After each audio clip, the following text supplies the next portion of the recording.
अस्सलाम वालेकुम dear students. आज हम स्टार्ट करते हैं एग्जांपल।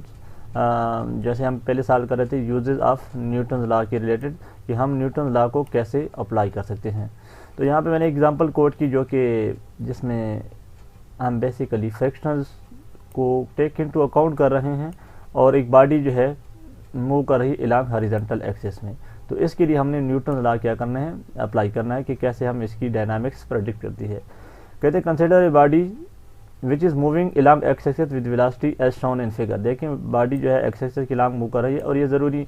नहीं है। हम पहले वाई डायरेक्शन वाले को भी देख चुके थे कि हम वाई डायरेक्शन में तो हमारे पास फोर्सेज जो है चेंज हो जाती है, जिसमें ग्रेविटी भी आती है, फ्रिक्शन भी आ जाती है। तो इसमें ये थोड़ा इससे सिंपलेस्ट केस है, यानी जो हॉरिजॉन्टल वाला है,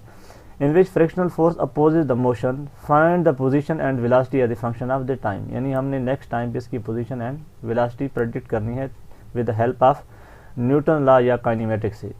जी, तो जैसे एक बॉडी मूव करेगा तो वो क्या होगा, इसमें कोई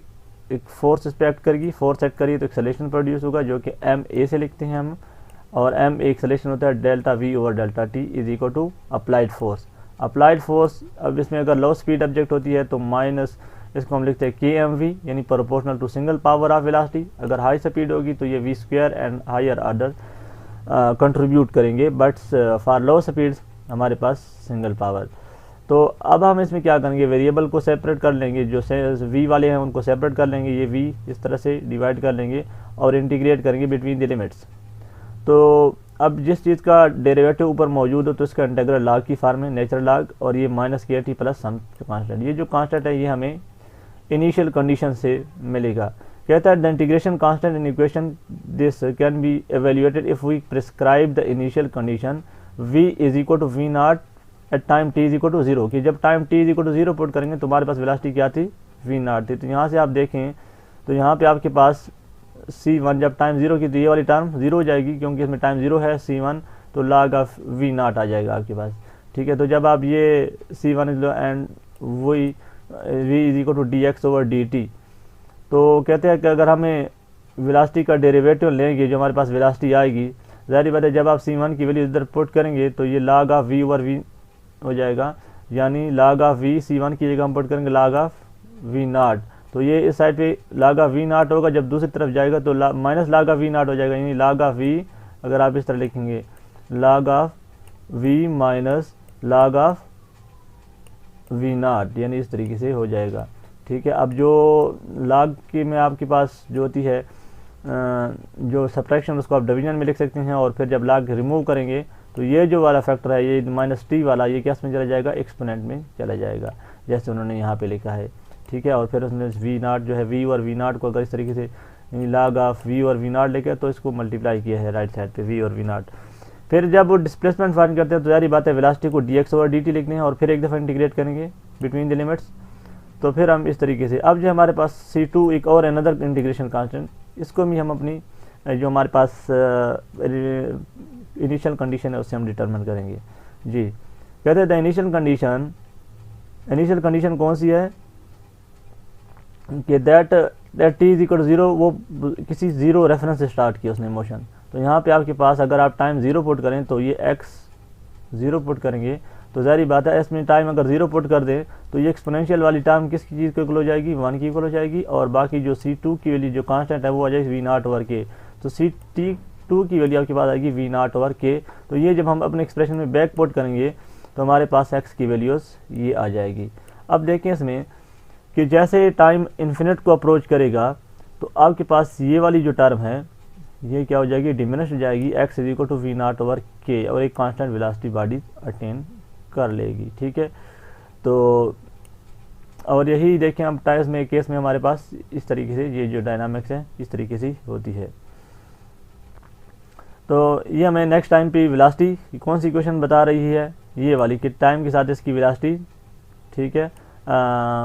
0 हो जाएगी, क्योंकि जैसे आप इस एक्सप्रेशन में अगर आप देखें ज़रा, ये v is equal to V not, इसमें आप टाइम को इन्फिनिट पुट करेंगे तो एट द एंड बॉडी ने रेस्ट पे आ जाना है ना, क्योंकि जब टाइम इन्फिनिट के बाद इसने मूव करना है तो फिर बॉडी रेस्ट पे आ जाएगी। इसमें अगर आप t इन्फिनिटी पुट करेंगे तो बॉडी यहाँ पे v 0 आ जाएगी। ठीक है, एक्सपोनेंशियल माइनस इन्फिनिटी, इसको आप लिख सकते हैं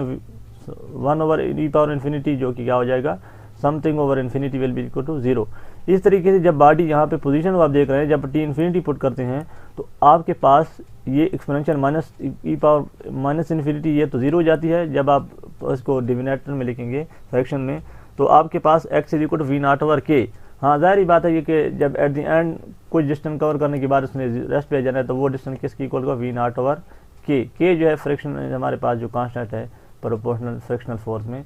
वो कांस्टेंट यहाँ पे, और वी नॉट जो है इसकी इनिशियल वेलोसिटी है। तो ये हमारा जो है फर्स्ट इसमें है जिसमें हम हॉरिजॉन्टल फोर्स को टेक इनटू अकाउंट कर रहे हैं। इस तरीके से हम एक एग्जांपल बाद में देखेंगे, पहले भी एक एग्जांपल की थी लेकिन मज़ीद भी हम इसमें प्रैक्टिस करेंगे कि कौन कौन सी जो है ना वर्टिकल फोर्स में मज़ीद कौन सी फोर्सेस और किस तरीके से हम मतलब अगर ये हमने लिखी है के प्रोपोर्शनल टू वी, इस तरीके से हम के प्रोपोर्शनल टू वी स्क्वायर भी लिख सकते हैं। तो फिर इसकी हमारे पास इक्वेशन क्या होगी, तो आप देखेंगे कि वो उसमें हमारे पास जो एक्सपोनेंट है उसकी कुछ पावर बनेगी, यानी जब एक्सपोनेंशियल की पावर डबल हो नेगेटिव में तो वो तो और भी डिक्रीज़ हो रही होती है, यानी वेलोसिटी बहुत फास्ट डिक्रीज़ करेगी और डिस्टेंस भी बहुत कम होगा, ठीक है, टाइम के साथ बहुत जल्दी ही डिक्रीज़ होगा। तो सारी बात है वो भी हम देखेंगे एग्जांपल में, लेकिन हम पहले जो सिंपलेस्ट एग्जांपल है हम पहले उनको देखते हैं। तो नेक्स्ट स्लाइड है हमारे पास जी, और यहाँ पे उसने कहा कि हम जो है इसमें एक मिनट अगर मैं इसमें बैक करूँ, ये slide number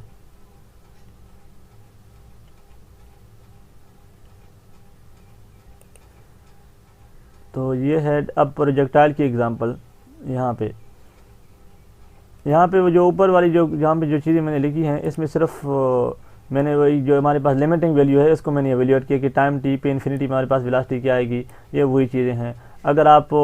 D V over D X को इसमें लिखना चाहते हैं वेलोसिटी तो आप इससे वेलोसिटी भी फाइंड कर सकते हैं by the same initial condition. ये एक अनदर वे है जिसमें हमने प्रीवियस कैलकुलेशन की है जिससे आप अपने रिजल्ट तक पहुंच सकते हैं चेन रूल की मेथड से, लेकिन वो मेथड भी आसान है, मुश्किल नहीं है। अब यहाँ पे एक प्रोजेक्टाइल मोशन है क्योंकि वो वन डायमेंशन मोशन थी, या तो एक्स एक्सेस वाली और वाई एक्सेस वाली हम पहले कर चुके थे प्रीवियस लेक्चर में। तो अब जो है हम इसमें एक टू डायमेंशन वाले करें जिसमें एक्स डायरेक्शन भी है और वाई डायरेक्शन भी है। टू डायमेंशनल मोशन जिसमें कौन सी फोर्स लग रही है, ग्रेविटी एक्स डायरेक्शन में भी है एंड वाई में, और विदाउट कंसिडरिंग एयर रेजिस्टेंस। पहले हम एयर की विदाउट कर लेते हैं और फिर एयर वाली कर लेंगे, और फाइंड क्या करेंगे, जो हमारी डिस्प्लेसमेंट है, वेलोसिटी है और रेंज है, टाइम भी फाइंड करेंगे। ज़ाहिर बात है जितनी भी पैरामीटर है तो वो हमें सिस्टम की जो डायनामिक्स है उसकी जो हमारे पास वेरिएबल है वो हमें पता होगा तो हमें इसकी पोजीशन वगैरह सब कुछ बता सकेंगे। तो जी अब हम नेक्स्ट में देखते हैं स्लाइड में कि हमारे पास जो प्रोजेक्टाइल होते हैं उसमें एक एक्स डायरेक्शन में तो कोई फोर्स एक्ट नहीं करती, क्योंकि एक्स डायरेक्शन में हमने फ्रिक्शन थी, वो फ्रिक्शन हमने क्या की, वो तो हमने इग्नोर की। तो M X double dot is equal to 0, no force,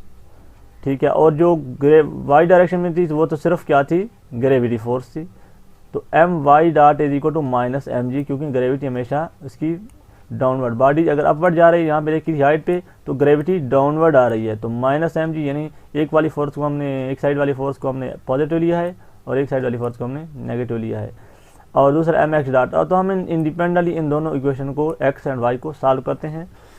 तो फर्स्ट इक्वेशन को पहले सॉल्व किया कि x double dot is equal, क्योंकि मैथ तो इसमें ज़ीरो नहीं होता, एक्स डॉट ही ज़ीरो होगा। तो वो कहता है कि neglecting the height of the gun, ज़ाहिर बात है ये हमने अज्यूम किया कि किसी ग्राउंड पे है, ठीक है। और हम एक एग्जांपल बाद में मैं भी असाइनमेंट में दे दूं या सॉल्व भी करवा दूं कि ये अगर किसी हाइट पे हो, ठीक है, तो इसकी रेंज और बाकी जो पैरामीटर है कैसे अफेक्ट होते हैं, ठीक है। हम इसकी प्रैक्टिस प्रॉब्लम मजीद भी करेंगे, लेकिन हम पहले जो बेसिक्स आइडियाज़ हैं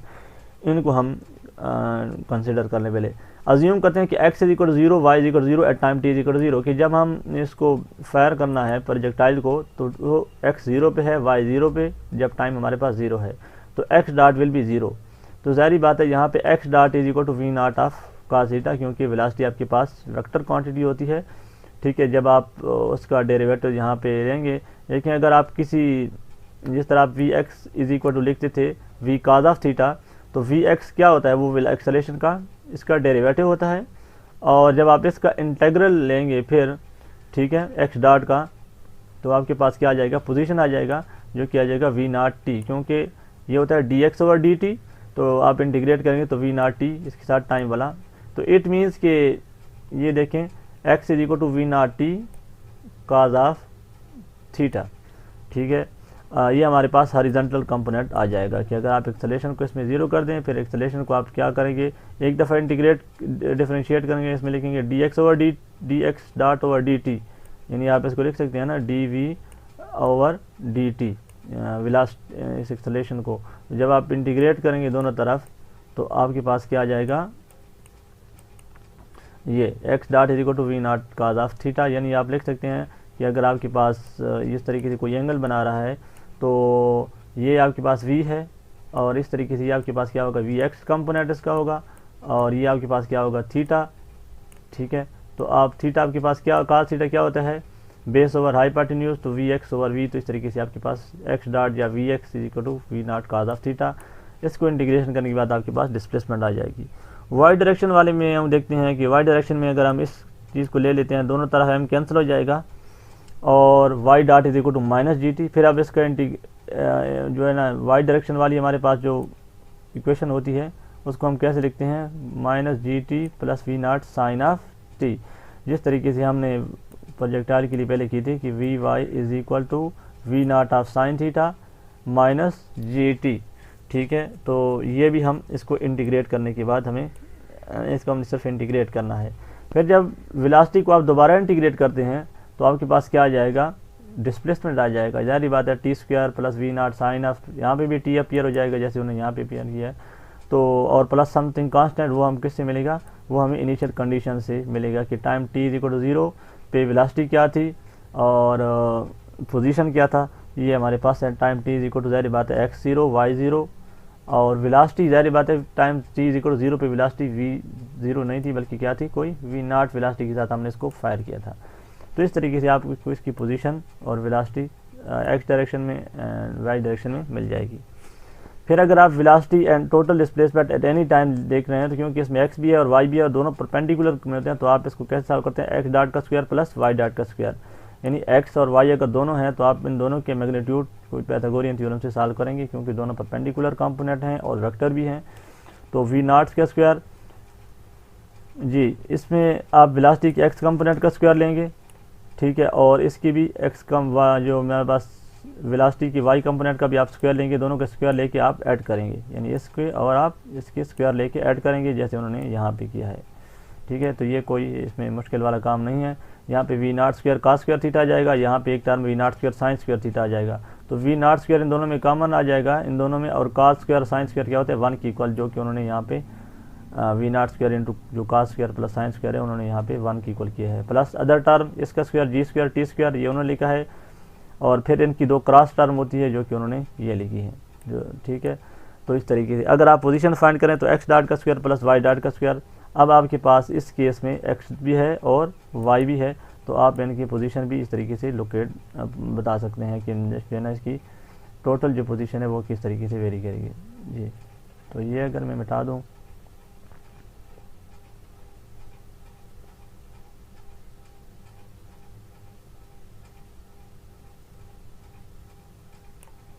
जी, तो इस केस में हम देखें हमें एक्स भी की लॉन्ग पोजीशन पता है और वाई की लॉन्ग भी पोजीशन भी पता है, इनके आप अलग-अलग स्क्वायर ले लें और यहाँ पे पुट कर दें तो आपके पास क्या आ जाएगा, दोनों केस में एक्स का स्क्वायर और वाई, फिर आपके पास आर, यानी इसकी पोजीशन एनी पॉइंट पे आपको मिल जाएगी, ठीक है, कि एक्स और वाई कोऑर्डिनेट में। We can find the range by determining the value of X when the projectile fall back to ground that is when Y is equal to 0। हाँ जी, तो वो कहता है कि अगर हमने रेंज फाइंड करनी है तो रेंज क्या होता है कि प्रोजेक्टाइल को जब आप फायर करते हैं यहाँ से, तो जब आपके पास y कंपोनेंट 0 हो जाता है, एक तो y यहाँ पे 0 होता है, एक y लैंडिंग के वक्त यहाँ पे 0 होता है, तो आप ज़रा अगर आप टोटल रेंज फाइंड कर रहे हैं तो पहले तो आप ये करें कि जो जहाँ पे वो लैंड कर रहा है तो वो वहाँ पे हमारे पास y 0 है, तो हम y को 0 की इक्वल कर लेते हैं, ठीक है, यानी इसको हम क्या करेंगे 0 की इक्वल, तो हमें यहाँ से क्या मिलेगा, एक टाइम मिल जाएगा कि यहाँ से इसने कितना टाइम किया है, फिर इसके V X into T, R is equal to V X into T, तो वहाँ से हमें इसकी रेंज भी मिल जाएगी। तो वो ज़रा यहाँ पे नेक्स्ट भी किया है, यहाँ पे पहले उन्होंने वर्टिकल जो y कंपोनेंट उसको 0 किया है, और फिर वो कहता है कि इसमें दो केस है, या तो time t is equal to 0 पे है y 0, या एट दिस टाइम, यानी इन दोनों का जो सम जो टाइम आएगा या तो इस टाइम पे 0 होगा। तो ज़ाहिर बात है वो भी हम भी देख रहे हैं कि या तो हम देख रहे हैं कि हम इसको फायरिंग के वक्त यहाँ पे ग्राउंड पे होता है y 0 होता है, और लैंडिंग के वक्त भी 0 होता है। यहाँ पे दो टाइम, एक टाइम t इक्वल टू 0 पे y 0 है, एक टाइम दिस टाइम पे y 0 है, जो उन्होंने कैपिटल T से इसको लिखा है। तो ये time 2v0 sin theta over g। अब रेंज हमें क्या होता है इसमें जो हमारे पास, the range is found from this expression 2v0 स्क्वायर sin थीटा cos थीटा। तो अब जो है x is equal to v into T, ठीक है। तो आप वेलोसिटी हमारे पास क्या है, क्योंकि रेंज हमारे पास होती है वी एक्स इंटू टी, यानी अगर आप इस तरीके से देखें वी एक्स इंटू टी। अब टी हमारे पास यहाँ पे है ये इस एक्सप्रेशन में, और वी एक्स हमने पहले फाइंड किया है V X not cos of theta, यानी अगर ये वी एक्स ये V not of cos of theta. तो ये जब हम इस एक्सप्रेशन में पुट करेंगे जो मैंने लिखी है इस केस में यहाँ पे,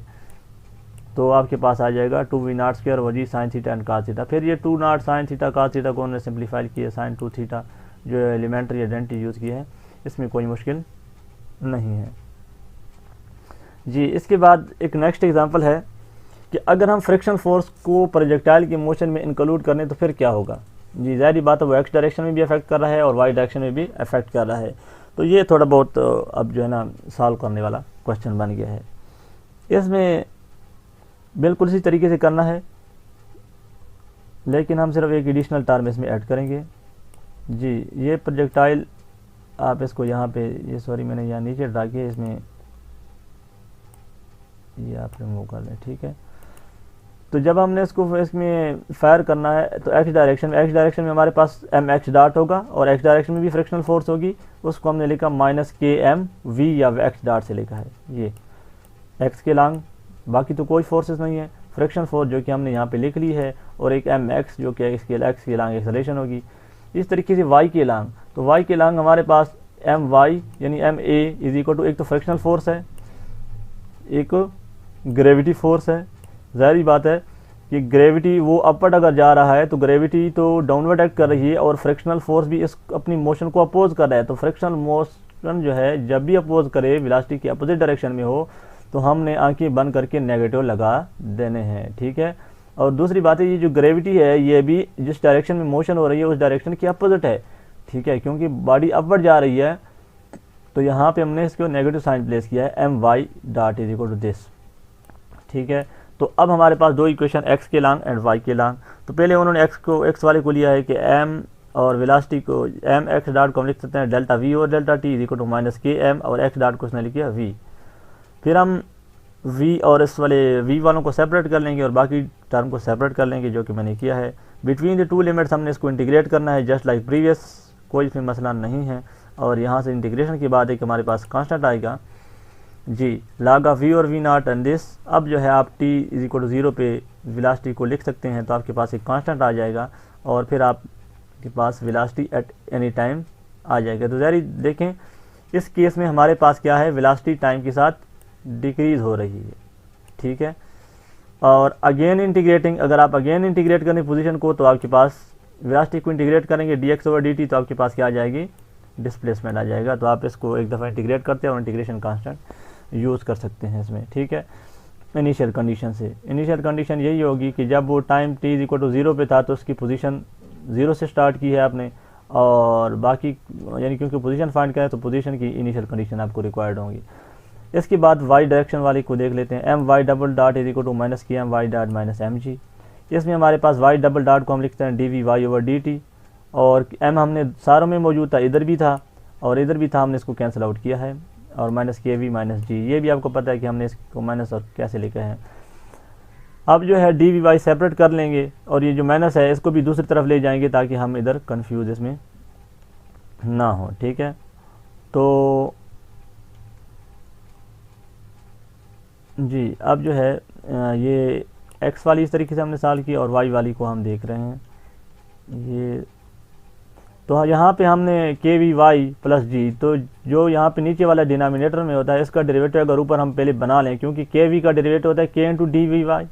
ठीक है, हम वाई वाले को लिख रहे हैं तो मैंने यहाँ पे वाई लिखा है, यहाँ पे आप अज्यूम कर लें कि ये वाई डायरेक्शन में है। तो ये के वी इंटू डेल्टा वी, तो इसका ऊपर के होना चाहिए, तो के से मैंने मल्टीप्लाई भी किया है, डिवाइड भी किया ताकि इस चीज़ का डेरिवेटिव ऊपर बन जाए और हम इसको इंटीग्रेट कर लें। ठीक है, तो ये मैंने सिंपल के से मल्टीप्लाई भी किया और डिवाइड भी किया है और कुछ नहीं किया। तो नेक्स्ट टर्म में इसका डेरिवेटिव ऊपर मौजूद है तो मैं इसको log की फार्म में लिखूँगा जी। तो ये लिख लिया मैंने log की फार्म में, और between the upper and lower limits में मैंने वैल्यू भी पुट किया V and V not minus D plus C. Taking anti log, दोनों तरफ एंटी लॉग लेंगे तो क्या होगा, यहाँ से लॉग हट जाएगा और ये लॉग जो है, ये वाली जो टर्म है सारी किस में चली जाएंगी, हमारे पास एक्सपोनेंशियल में चली जाएगी। तो के वी प्लस डी, अब हम इससे के वी प्लस डी फाइंड कर सकते हैं क्योंकि हम velocity at any time find करेंगे। ये तो सारा कांस्टेंट है, ये दूसरी साइड पे मल्टीप्लाई हो जाएगा और यहाँ पे मैंने इसको मल्टीप्लाई किया सिंपली। अब इसमें हमने v फाइंड करना है तो ये g है, ये दूसरी तरफ जाएगा माइनस जी बन जाएगा और v, अब जिसके साथ जो k कांस्टेंट है ये भी हम दूसरी तरफ मल्टीप्लाई डिवाइड कर सकते हैं। फिर हम डिवाइडिंग किया ऑन बोथ साइड तो इसमें साथ कुछ टर्म आ जाएगी, ये वाली टर्म। अब जब आप वेलोसिटी को दोबारा dy ओवर dt लिखेंगे और इंटीग्रेट करेंगे तो फिर आपके पास ये वाला एक्सप्रेशन आएगा। ठीक है, जो कि y डायरेक्शन की डायनामिक्स हमें प्रेडिक्ट करता है। तो ये आपके पास यानी जिसमें fractional force exponential minus T वाली टर्म आ रही है, माइनस के टी, जो इसकी सारी जो है ना इसको अफेक्ट, मोशन को अफेक्ट कर रहा है, एक्स एंड वाई कोऑर्डिनेट को। अब एक और इस तरीके से इक्वेशन हम अप्लाई करते हैं कि write equation motion for Atwood machine. Atwood machine आपको पता होगा कि दो पुलीज होती हैं और वो उसके साथ दो मैसेज अटैच होते हैं। जैसे यहाँ पे अगर आप देख रहे हैं यहाँ पे कि दो मैसेज अटैच हैं, इसमें भी हम न्यूटन लॉ अप्लाई करते हैं। इसकी मोशन भी हम एक्सेलरेशन भी फाइंड कर सकते हैं कि इसमें m2 है जो कि m2 is greater than m1, तभी ये नीचे आएगा। अगर आप कहते हैं कि m1 नीचे आए तो इसको m1 ग्रेटर कंसिडर कर लें, इससे कोई इफेक्ट नहीं होगा। तो हम इसकी पहले फ्री बॉडी डायग्राम और उस पर जो फोर्स एक्ट कर रही है एक्स एंड वाई वाली, हम उसको ले लेते हैं। पहली तो बात यह है कि जब आप एक्स एम इसको लेते हैं यानी इस ये जो मैस है तो इसमें क्या होगा, m1 x dot is equal to, इसमें टेंशन अपवर्ड लग रही है और वेट डाउनवर्ड, तो m1g माइनस टी हो जाएगा क्योंकि एक फोर्स अपवर्ड एक downward is equal to m1 x dot. इस तरीके से यहाँ पे आप इसमें देखें क्योंकि ये बॉडीज किससे डाउनवर्ड आई है तो m2g और टेंशन इसमें अपवर्ड है तो minus T is equal to m2 x dot. ठीक है, अब यहाँ पे वो कहते हैं notice again than that advantage of the force except we need only identify the force acting on each mass. कहता है कि x2 dot is equal to minus x1। ठीक है, क्योंकि tension is the same in both equation. अगर tension same नहीं होती इसमें, इस पुली में और इसी सारे में अगर टेंशन सेम ना होती यानी मैस इसकी जो इसको हम कहते हैं कि मैस ओवर लेंथ की हर पॉइंट पे सेम ना होता, इनएक्सटेंसिबल स्ट्रिंग ना होती, तो फिर हमारे पास हर पॉइंट पे टेंशन की वैल्यूज डिफरेंट होती, तो हमारे पास एक्सेलरेशन सेम नहीं होना था। लेकिन इस केस में एक्सेलरेशन इसलिए सेम होगा यानी x1 dot is equal to x2 dot, यहाँ पे x2 होना चाहिए सब्सक्रिप्ट में, तो ये इसलिए सेम है क्योंकि टेंशन भी सेम उसमें सेम है, मैस ओवर लेंथ भी सेम है और इनएक्सटेंसिबल स्ट्रिंग है, तो हर पॉइंट पे टेंशन और एक्सेलरेशन सेम होगी। तो x1 dot is equal to minus x2 dot, जाहिर बात है ये बॉडी अपवर्ड जा रही है डाउनवर्ड जा रही है, तो ये दोनों की एक्सेलरेशन में प्लस माइनस का डिफरेंस होगा, बाकी सेम होगी। तो हम इनको सॉल्व कर सकते हैं mutually, x1 dot is equal to minus x2 dot, और फिर इन दो इक्वेशन को क्या कर लेंगे, यहाँ से अगर एक से आप t की वैल्यू निकाल लें और दूसरे में पुट कर लें तो अब फिर हम x1 डॉट और x2 डॉट का हमें पता है, तो हम इस एक्सप्रेशन को x1 डॉट को हम क्या लिखेंगे माइनस x2 डॉट। तो इस तरीके से हमें हमारे पास अब कितनी इक्वेशन हो जाएंगी,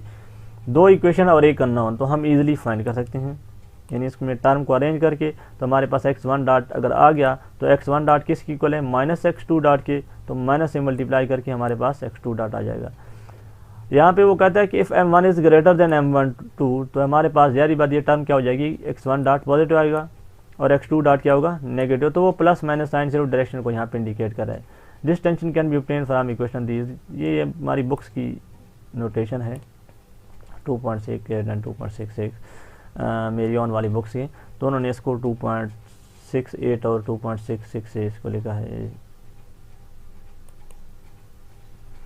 जी। अब यहाँ पे एक और केस भी है कि अगर ये सारा जो सिस्टम है ना, ये सारा जो फ्रेम दोनों का मैसेज का जो सिस्टम है ना, ये अगर डाउनवर्ड किसी एक्सेलरेशन के साथ आ रहा है ये, तो ये सारा जो बला हमारे पास पुली सिस्टम है ये किसी और फिक्स फ्रेम के अंदर है जो कि क्या आ रहा है किसी एक्सेलरेशन उसने कहा था कि ए के साथ डाउनवर्ड आ रहा है, तो अब फिर इसका एक्सेलरेशन क्या होगा, यानी इस पुली जो सिस्टम दोनों का एक्सेलरेशन भी हमने फाइंड किया है, टेंशन भी फाइंड किया है कि अगर ये सारा पुली जो मैसेज का जो सिस्टम है ये डाउनवर्ड आ रहा है, तो आपने इसको बिल्कुल दोबारा से सॉल्व बिल्कुल नहीं करना। एक सिंपल से आइडिया है कि देखें अगर ये सिस्टम है आपके पास ये वाला इस जो किसी जिस पे कोई फोर्स अपवर्ड लग रही है, तो मैं इसको लिख लेता हूँ कि एफ एन, इसको मैं एफ एन से लिखता हूँ, ठीक है, F N is equal to G. अब इसका कोई ना कोई वेट होगा, ठीक है, तो एम जी प्लस इसको आप लिख सकते हैं एम ए, ठीक है, यहाँ पे मैं इसको एम ए लिख लेता हूँ, ठीक है। अब F2 को मैं लिख सकता हूँ एम प्राइम न एम इंटू ए प्राइम, एम इंटू ए प्राइम लिख सकता हूँ। तो इसमें भी एम है और इसमें भी इस साइड पे भी एम आ रहा है, इधर भी एम आ रहा है और इस साइड पे भी एम ए लिख रहे हैं, एम ए प्राइम लिख रहे हैं, इज इक्वल टू क्या आ जाएगा, A prime is equal to G plus A है आ जाएगा, ठीक है। अब ये हमारे पास एक एक्सेलरेशन नहीं है, जी तो नहीं है। अब देखें हमारे पास क्योंकि ये जो सारा सिस्टम था ये अपवर्ड मूव कर रहा था एक्सेलरेशन ए के साथ, तो हमारे पास जो नेट एक्सेलरेशन आ रहा है वो जी प्लस है। जब वो नेट अपवर्ड मूव कर रहा था क्योंकि F prime is equal to M G जो कि डाउनवर्ड एक्ट करी प्लस एम ए जो इस सिस्टम का एक्सेलरेशन था is equal to net acceleration of this whole bodies जो कि एम ए प्राइम,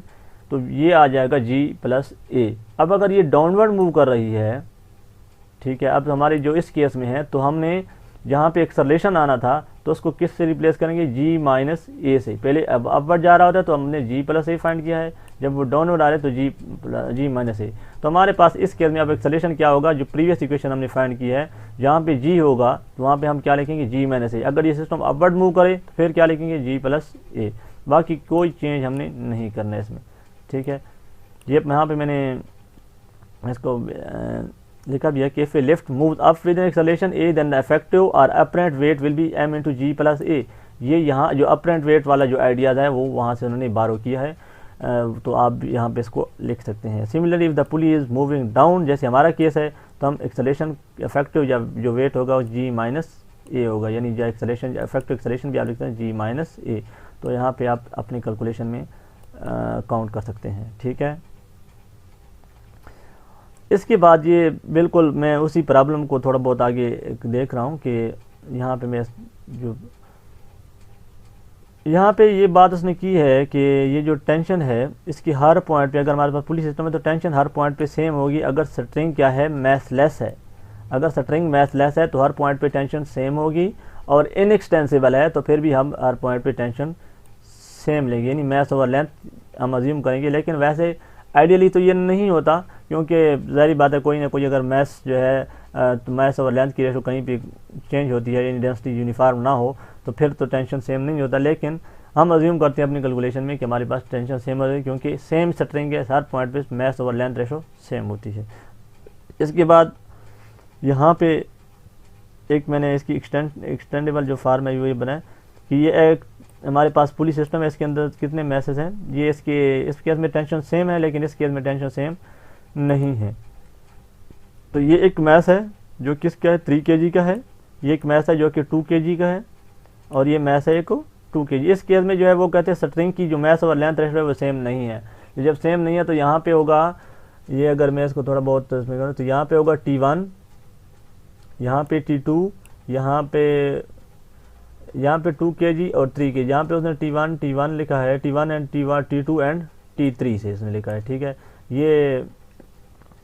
कहता है T1, T2 and T3 in figure this are different as string change. अगर आपके पास स्ट्रिंग ये वाला कनेक्टिंग स्ट्रिंग डिफरेंट हो, ये वाला कनेक्टिंग स्ट्रिंग डिफरेंट हो और ये वाला डिफरेंट हो, तो फिर आपके पास जो टेंशन होगी वो तो जारी बात है वो डिफरेंस होगी, ठीक है। इसमें अब ये वाले जो है इसमें ये भी अपवर्ड है और ये भी अपवर्ड है, ठीक है। इस स्ट्रिंग में अगर आप ये वाला फ्रैक्शन अपवर्ड ये वाला फाइंड करें, ये जो है T3 ये है, T3 फाइंड करें तो ये T1 है, ये भी T1 है, क्योंकि अगर ये दोनों स्ट्रिंग, ये स्ट्रिंग और ये स्ट्रिंग अगर सेम है तो फिर क्या T1 एंड T1, ये क्या हो जाएगा 2T1 जिसको अपवर्ड पुल कर रहा है T3, तो 2T1 will be equal to T3। ठीक है। इस तरीके से वो कहता है T2 भी हम फाइंड कर सकते हैं कि अगर हम दो मैसेज का वो भी हम देख सकते हैं कि ये आपके पास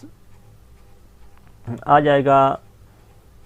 इन दो का जो डिफरेंस आएगा वो हमारे पास T2, यानी अगर आप T2 अब फाइंड करेंगे तो क्या लेंगे, G माइनस ए होगा, क्योंकि ये बॉडी अगर अपवर्ड मूव करे तो G माइनस ए इसमें लिखेंगे। तो इसमें हम सारी जो है इसके रिलेवेंट भी एग्जांपल करेंगे। अगर बेसिकली मेरा मकसद ये है यहाँ पे कि अगर स्ट्रिंग सेम ना हो तो फिर इसकी हर पॉइंट पे टेंशन डिफरेंस होगी, और हम यही इसकी जो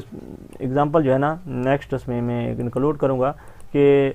अगर हमारे पास इस तरीके से बहुत सारे ब्लॉक्स यहाँ पे अटैच हैं, ठीक है, और इस म्यूचुअली कनेक्टेड हैं, तो और इस पे हॉरिजॉन्टल फोर्स लग रही है, ठीक है, यहाँ पे 2-3 ब्लॉक सिस्टम और इस पे हॉरिजॉन्टल फोर्स लग रही है, तो हर एक में टेंशन हमने फाइंड करनी है। अगर इस तरीके से हम इसको वर्टिकली हैंग कर दें तो फिर हम टेंशन कैसे फाइंड कर सकते हैं, ये सारे जो है हम इसके अलग-अलग एग्जांपल करेंगे। लेकिन यहाँ पे मास ओवर लेंथ सेम, तो हर पॉइंट पे तो टेंशन सेम। अगर मास ओवर लेंथ सेम नहीं है, हर पॉइंट पे डिफरेंस रखेंगे तो टेंशन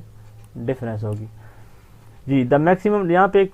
मैंने एग्जांपल किया, the maximum tension which string can bear is called breaking strength if the string has mass tension is different at each point. यहाँ पे एक फोर्स लग रही है कि अगर हर पॉइंट में यहाँ पे ये डिस्टेंस लेफ्ट होने जिम के x और टोटल इसकी लेंथ है l, ये एक स्ट्रिंग है, इस पे फोर्स लग रही है, और ये इसकी रिमेनिंग अगर टोटल लेंथ l है और यहाँ तक x है तो ये जाएगी l माइनस x, और इसकी mass per unit length m over l है। तो we have to find tension at p। तो अगर हमें इसी पॉइंट पे टेंशन फाइंड करनी है जिस डायरेक्शन में फोर्स लग रही है, इसी डिस्टेंस क्या है p है, तो ये हो जाएगा, कहते हैं mass of l minus x part is m over l, यानी total mass m over l, total mass over length, और जो इसकी जो लेंथ है l माइनस x, ठीक है। तो अगर हमने इसी पॉइंट पे टेंशन फाइंड करनी है तो ये होगा दिस रिमेनिंग लेंथ और मल्टीप्लाई बाई इस डेंसिटी। तो ये इस तरीके से हमारे पास इसकी जाएगा टेंशन, और tension at p is equal to force over इस मास, तो मास हमारे पास हो जाएगा m over l into l minus x। तो ये आप टेंशन एट एनी पॉइंट पे। हाँ जी, तो इसमें जो आइडिया समझने वाला था वो क्या है कि जो आपके पास पीछे जो मास, एक तो ये है कि एक साइड पे फोर्स लग रही है, ठीक है, तो हम जब फोर्स जो टेंशन फाइंड करेंगे इसके पीछे जो बैकवर्ड बॉडीज़ है जितनी मास होगा तो वो वाला हम लेंथ इंक्लूड करेंगे, क्योंकि एक्चुअली इसने स्लाइड क्या करना है, यहाँ पे अगर फोर्स लग रही है तो वो उस पर वो किसकी वजह से लग रही है, वो सिर्फ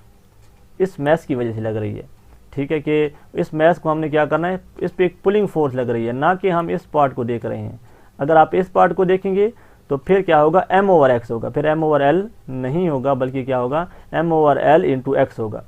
ये अगर आप इन पॉइंट पे यानी टेंशन देख रहे होंगे तो फिर जो है m ओवर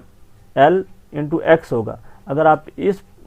इस पोर्शन पे देख रहे हैं, यानी क्योंकि टेंशन आप इस पॉइंट से देख रहे हैं p से, तो p पे ये सारे बॉडी पे इस जगह पे टेंशन यानी फोर्स लग रही है, तो इस वाली लेंथ को हम लेंगे मास over length into l minus x। आप देखें तो इसकी डायमेंशन क्या आ रही हैं, ठीक है। इसके बाद अगर हम आगे मूव करें तो यहाँ पे मज़ीद जो है एक मैंने इसमें एग्जांपल इंक्लूड की है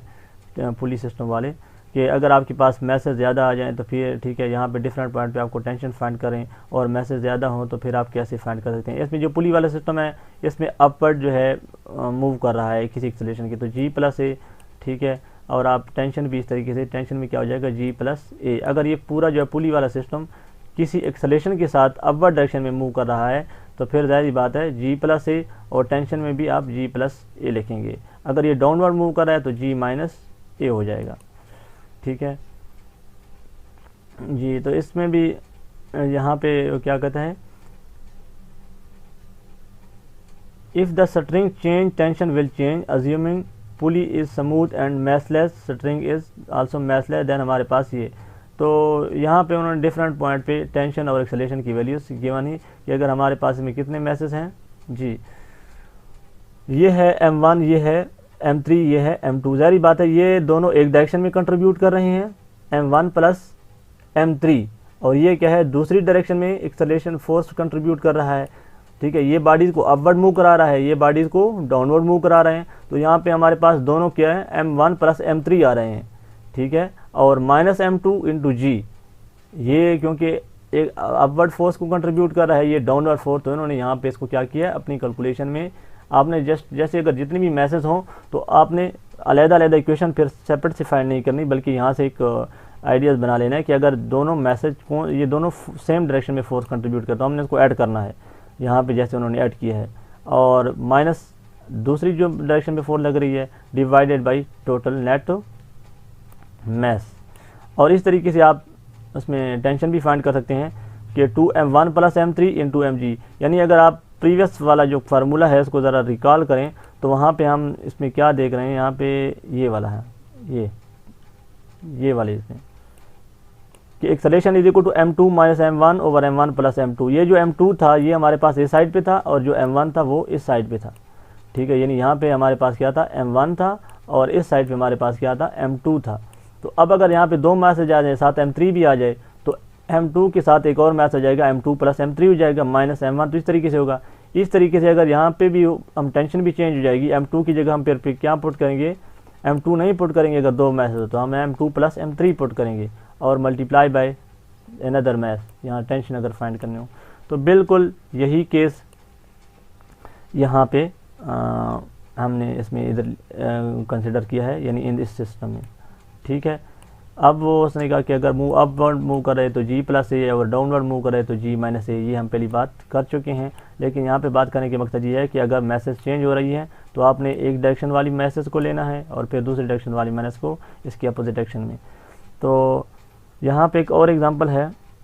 कि अगर इस पर एक फोर्स लग रही है, इस पर एक अपवर्ड फोर्स लग रही है, तो आप इसको भी इस तरीके से कि अगर ये force greater than this tension है तो ज़ाहिर बात है वो उसको मूव करवा सकेगा। अगर ये फोर्स लेस देन 2t, यानी ये देखिए यहाँ पे भी टेंशन है, यहाँ पे भी टेंशन है, अगर ये टेंशन कम हो एज़ कम्पेयर जी, अगर ये जो फोर्स लग रही है ये कम हो as compared to this tension, तो ये बॉडी अपवर्ड डायरेक्शन में मूव नहीं करेगी। तो ये यहाँ पे जो एक्सेलरेशन होगा ज़ाहिर बात है वो 0 होगा। अगर फिर इसके बॉडी के एक्सेलरेशन वही होगा जो हमारे पास पहली पुली और स्प्रिंग सिस्टम का m2 और m1 का होता था। लेकिन अगर ये इसको अपवर्ड मूव कराने रही, इतनी फोर्स है कि ये इसकी दोनों टेंशन से ग्रेटर होगी, तो ये अपवर्ड मूव करेगा और इसमें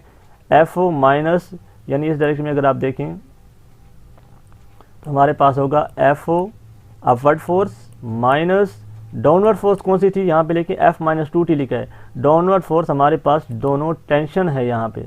इस केस में देखें, ये देखें दोनों t जो है ये क्या है, ये t + t 2t हो जाएगा और ये इसमें फोर्स आप F - 2t divided by total mass of the system. Total mass of the system हमारे पास है m1 + m2, ठीक है। तो ये आपके पास एक्सेलरेशन आ जाएगा इस सिस्टम का, ठीक है। और फिर F - 2t हमें पता था पहले सिस्टम का कितना था, t हमारे पास दो ब्लॉक सिस्टम का 2m1 m2 mg / m1 + m2 ये भी पता था। इस तरीके से हम एक्सेलरेशन भी फाइंड कर सकते हैं और मैस भी ना वो टेंशन भी फाइंड कर सकते हैं। अगर इस पर कोई और एक्सटर्नल फोर्स एक्ट कर रही है तो हम सारी जो कैलकुलेशन है उसको टेक इनटू अकाउंट करेंगे। इसके बाद बस यही हमारा जो है ना लेक्चर था। मज़ीद जो है मैं इंशाल्लाह इनकी जो एप्लीकेशन है वो हम नेक्स्ट ये जो रिज़ल्ट है शॉर्टकट जो पॉइंट मैंने यहाँ पे डिस्कस किया है, हम इन्हीं के रिलेटेड प्रॉब्लम है यहाँ पे आपके साथ डिस्कस करूँगा और फिर रिकॉल करूँगा कि ये फार्मूला हमने इस केस में देखा है। तो आप जस्ट इन जो शॉर्टकट पॉइंट है इसको अपने माइंड में रखें ताकि नेक्स्ट जो हमारे पास इनकमिंग क्वेश्चन होंगे वहाँ पर आप बजाय कि पूरा स्टेप सॉल्व करें, सिर्फ इन जो छोटे छोटे पॉइंट्स हैं ये आपकी माइंड में हो तो आप बड़े जल्दी से जो है ना किसी भी अगर ये एंट्री टेस्ट में आ रहे हैं या किसी भी एग्ज़ाम में आ रहे हैं तो आपको कोई कन्फ्यूजन ना हो न्यूटन लॉ अप्लाई करने में। हम अदर बुक से भी इससे हेल्प लेंगे, लेकिन फ़िलहाल जो है हम जो है जो अपने बुक्स की अगर प्रॉब्लम हो जाए मेरी ओन वाले बुक्स की तो गोल्डस्टाइन वाली भी देखते हैं और एक और बुक्स है जो कि उससे भी मैं आपको असाइनमेंट दूँगा, वो भी सॉल्व है, आपने सिर्फ प्रैक्टिस के लिए करने हैं। तो मैं इंशाल्लाह बहुत सारी उसमें बता दूँगा।